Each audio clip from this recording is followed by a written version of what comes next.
Bakit ang daming Pilipina ang mas gusto yung foreigner kaysa sa mga Filipinong lalaki? I'm gonna tell you why, and you're not gonna like the reason kung lalaki kang Pilipino.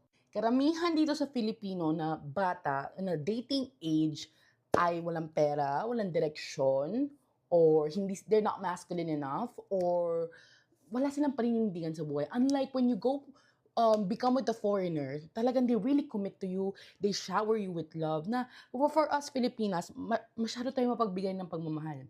Marami nga sa atin nabubuntis, na si single mom, tapos a lot of Filipino men, they just run. And they just kahit especially mga bata ngayon, Diyos ko po. Karamihan ng mga dating age ngayon naka-focus sa phone, naglalaro. They're not focusing on their future, mag-ipon sa future, mag-hustle, maghanap ng kahit anong gawing pagkakitaan, no, okay?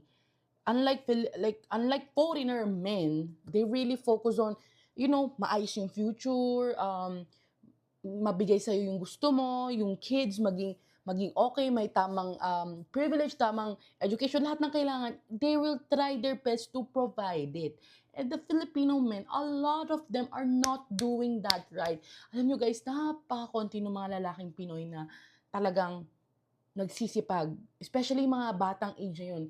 They are not that masipag, marami sa kanila is they're very mayabang, they're very entitled. Marami is cheater pa, marami is narcissist pa. So please, girls, I'm saying, wag nyo lang i-lock yourself on Filipino men options because the Filipino men, they don't love the Filipino woman in a general. Kasi ako, personally, I have a foreigner boyfriend. And nakikita ko na yung culture nila, they love their women. They protect their women, okay? Like, ayaw nilang iniiwan, ayaw nilang binabastos. Pero tayong mga Filipina, hindi tayo pinoprotektahan ng mga kapwa Filipino men natin. Okay, wala tayong ganong culture. So, that's why I always advise, go for foreigner. Go for foreigner. Yun lang.